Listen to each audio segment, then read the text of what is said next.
Olá pessoal, tudo bem com vocês? Oitavo ano.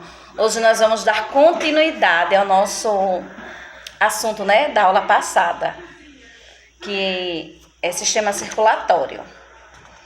Falar um pouco sobre hipertensão. Vou ler um textozinho para vocês. Porque a hipertensão, ela é o quê? Um preocupante mal silencioso. Às vezes você nem percebe, a gente nem sente e a pressão ela já está alta. Então, o sangue ele exerce pressão nas paredes dos vasos sanguíneos. A pressão que ele exerce nas paredes das artérias é chamada de pressão arterial. A pressão arterial muda durante os movimentos do coração. Ela é máxima quando os ventrículos se contraem e expulsam sangue para as artérias. E é mínima quando esses ventrículos se relaxam. A pressão arterial pode ser medida com um estetoscópio e um aparelho especial, que é o esfigmomanômetro. O resultado da medida é um valioso indicador que ajuda o médico a avaliar a saúde do sistema circulatório do paciente.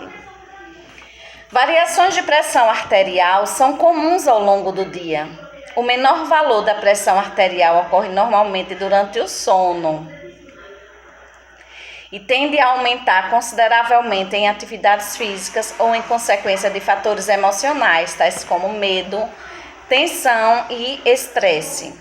É comum também ocorrerem diferenças nos valores de pressão arterial de uma pessoa para outra. Pressão arterial abaixo da faixa normal caracteriza hipotensão, ou como se diz popularmente, pressão baixa. Embora em alguns casos a hipotensão não seja sinal de distúrbio e não ofereça risco ao indivíduo, ela pode ser decorrência de problemas de saúde, por exemplo, certos distúrbios no sistema endócrino. Então devemos ter cuidado de qualquer forma, gente? Há circunstâncias em que os valores de pressão arterial podem permanecer muito elevados, o que é chamado de hipertensão, ou popularmente, como nós chamamos, de pressão alta. A hipertensão pode ser consequência de fatores emocionais, como a tensão e o estresse,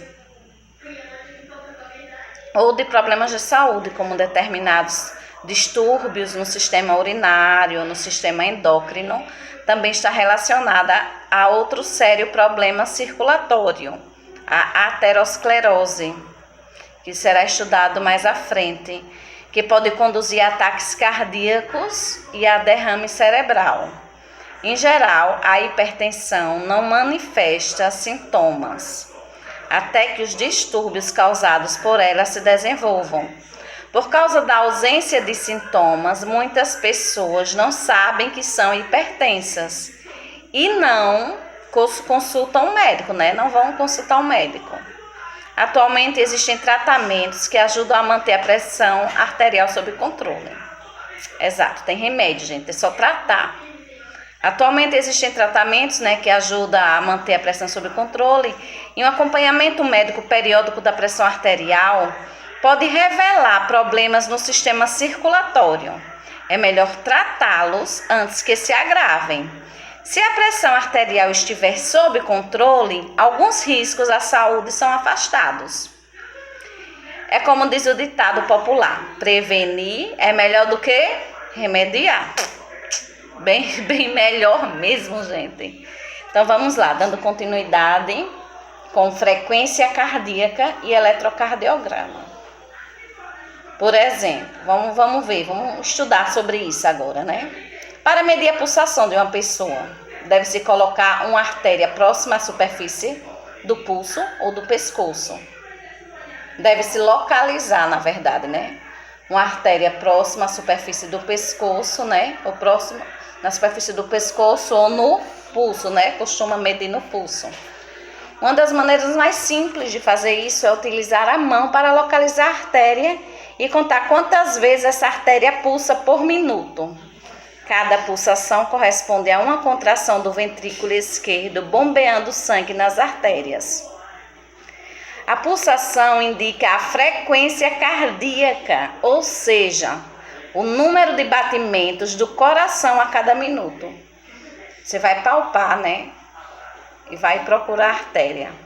Quando começar a sentir, pulsar, você vai contar quantas pulsações por minuto. Então, isso aí é o quê? É a frequência cardíaca, que é a frequência com que o coração bate por minuto. Em um adulto, a frequência cardíaca está geralmente entre 60 e 80 batimentos cardíacos, por minuto. Nas crianças, esse valor é maior e nos idosos é menor. A frequência cardíaca pode aumentar em decorrência de vários fatores, como exercícios físicos, doenças, sustos e emoções. Até quando você tem um medo, de repente aí o coração dispara, Diz, eita, meu Deus, o povo diz, meu coração só falta sair pela boca. Não é verdade? Quando tem um susto, misericórdia. Se a pessoa é assaltada, que Deus livre, aí o coração só falta sair pela boca. E por aí vai, São várias as situações. E no bebê, como eu já havia falado, em crianças, na verdade, a frequência cardíaca ela é maior do que 80, do que 60 e 80, Entre 60 e 80 é do adulto. Só que a da criança tende a ser maior e do idoso tende a ser menor no idoso, a frequência cardíaca. Por exemplo, até o bebê quando está no útero, na barriga ainda.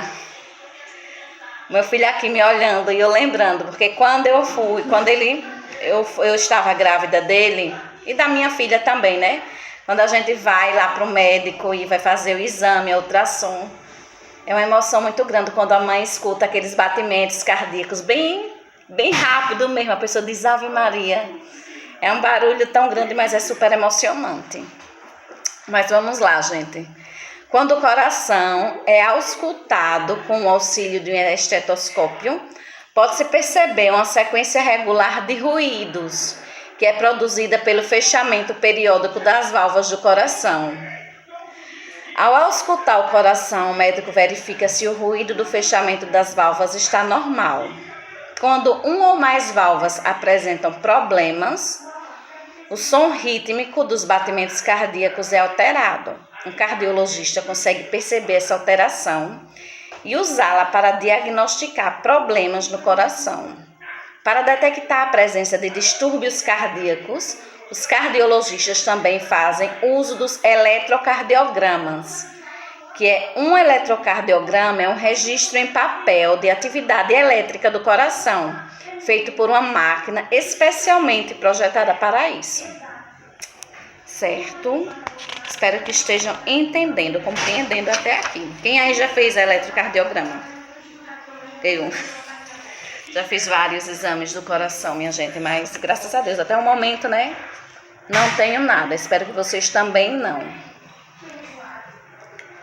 Vamos lá falar agora sobre ataque cardíaco e AVC. Falar um pouquinho, tá bom? Ataque cardíaco e acidente vascular cerebral, que é o que a gente chama de AVC, são acessos repentinos e muitas vezes fatais, que ocorrem em pessoas que têm problemas relacionados ao sistema circulatório. Podem ser causados por um distúrbio das artérias, denominado arteriosclerose. A aterosclerose é o acúmulo de material gorduroso nas paredes internas das artérias. Esse acúmulo dificulta a circulação do sangue, já que o espaço para o sangue é reduzido, o que sobrecarrega o coração. A distribuição de sangue aos tecidos do coração, principalmente a camada muscular, responsável pelos batimentos, é denominada de miocárdio e é executada por duas artérias coronárias e suas ramificações. Quando a aterosclerose provoca o entupimento de uma artéria coronária, os tecidos que recebem sangue dela deixam de ser irrigados pelo sangue e suas células morrem por falta de gás oxigênio. Trata-se de um ataque cardíaco ou infarto, também chamado de infarto ou enfarte. Tudo tá certo, viu, gente? Qualquer uma dessas palavras estão corretas. Então, infarto de quê? Do miocárdio, que é o músculo do coração.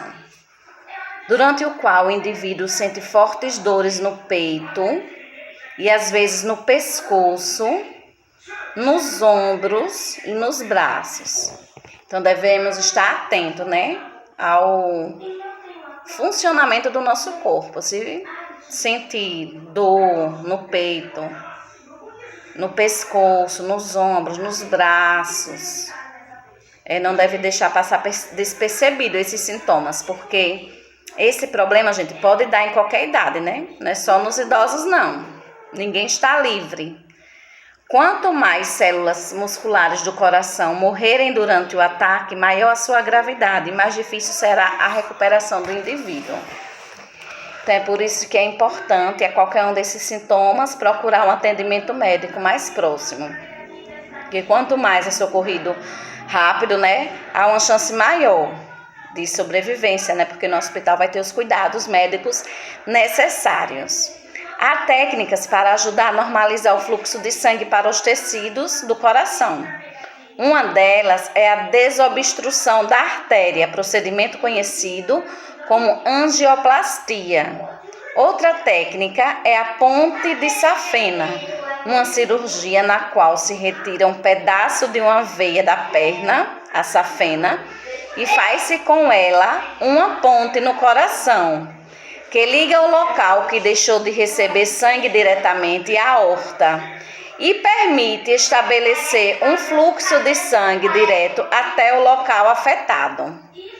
Se uma artéria que leva sangue ao cérebro ficar obstruída por causa da aterosclerose, o sangue deixa de atingir o cérebro e alguns de seus tecidos podem morrer por falta de gás oxigênio. É o acidente vascular cerebral, que é o AVC, isquêmico. Às vezes, a hipertensão ou outros problemas podem provocar o rompimento de uma artéria no cérebro. Haverá hemorragia, que é o vazamento de sangue, no cérebro. O acidente vascular cerebral hemorrágico. Alguns chamam de derrame cerebral. Um AVC isquêmico ou hemorrágico causa a morte de células cerebrais e pode provocar, entre outras consequências, a paralisia total ou parcial do corpo, ou até mesmo a morte do indivíduo. Os cardiologistas, eles concordam que o consumo abusivo de alimentos gordurosos e oleosos, né? Eles concordam que o consumo abusivo de alimentos gordurosos e oleosos, a hipertensão não controlada, a obesidade, a falta de exercícios físicos regulares e o fumo são fatores que predispõem as pessoas à aterosclerose. Então, vamos ter cuidado com a nossa alimentação, né? Mais uma vez estou aqui reforçando a vocês o cuidado, o equilíbrio que devemos ter com a alimentação, né? Sempre visando uma alimentação saudável, aliada à prática de atividades físicas e hábitos saudáveis, né? Não beber, não fumar, tá certo, gente? E aí, estão entendendo tudo? Espero que sim. Vamos falar agora um pouco sobre o aneurisma. O que é um aneurisma e como ele se desenvolve? O aneurisma é uma dilatação de uma artéria. Existem diferentes tipos de aneurisma, que podem se desenvolver em diversas artérias ao longo do corpo. Os aneurismas cerebrais são os mais comuns, chegando a atingir 1% da população. Os aneurismas cerebrais com maior ocorrência são os saculares, assim chamados devido à sua forma. Eles se desenvolvem nas paredes das artérias com defeitos congênitos, em decorrência do aumento do fluxo sanguíneo ou da pressão arterial. É comum esses aneurismas se romperem e provocarem hemorragia cerebral. Existe ainda o aneurisma cerebral, que ocorre após traumatismos cranianos causados por fatores externos, né, acidentes ou pós-operatórios. Esse tipo de aneurisma é bastante perigoso e também acarreta hemorragia com frequência. O tratamento dos aneurismas cerebrais que podem resultar em... O tratamento dos aneurismas cerebrais que podem resultar em hemorragia é a microcirurgia com colocação de um clipe metálico sobre o aneurisma. Outro tipo de aneurisma bastante comum é o que se manifesta na artéria aorta abdominal. Esse costuma ser provocado pela aterosclerose decorrente da elevação do colesterol no sangue, da hipertensão arterial, do tabagismo, do estresse e da vida sedentária associados a predisposições individuais. Porque às vezes na nossa genética a gente já tem uma predisposição a desenvolver aquele problema, né? É por isso que tem pessoas que têm hábitos saudáveis e mesmo assim tem esse problema. Porque às vezes tem pessoas que têm a predisposição genética a esse problema. Mas sempre a gente está frisando aqui a questão de hábitos saudáveis, né? Alimentação saudável, não consumir muito óleo e gordura, porque pode predispor a doenças cardíacas, né? Então, vamos prevenir, gente. Vamos nos alimentar de forma saudável, vamos ter hábitos saudáveis. Nem beber, nem fumar, beber bastante água, ó. E a saúde tá maravilha, pra gente viver muito, com fé em Deus. Então, gente, por hoje só. Fiquem com Deus e até a próxima. Beijos!